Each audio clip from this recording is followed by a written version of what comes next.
Are you ready, girls? Feel mo, feel niya, feel nating lahat. Philippines! Very good.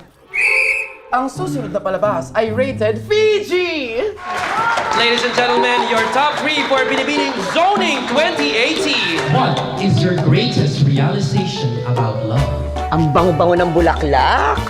Pinag-aagawa ng dalawang bubuyog. Sa trip. Eh, Barbs, di ba may usapan na tayo na ako yung mag-overnight ngayong gabi? Ako ang mag-overnight ngayon. Ano ba to? Magpapatayan kayo kasi sabi kayo mag-overnight? Ano ba? Maguguho na ba yung mundo? Hindi ko na naiintindihan. Diyos ko! Narito na ang ating mga sagana! Dapat ako yung tinamaan ng kidlat eh. Ay! Ba't ganyan na itsura mo? Mukha kang tomboy na nag-aalok ng Bear Brand.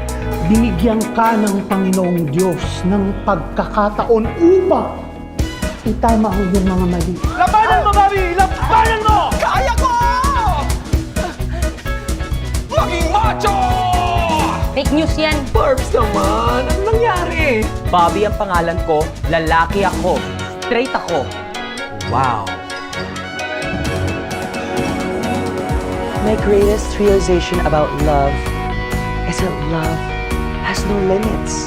Hindi napupuno ang puso.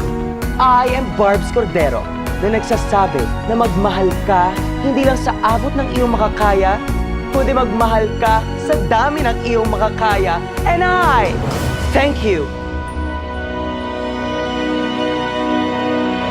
Lalaking-lalaki na kayo sa kilos, sa salita at sa gawa. Boom, boom, pow!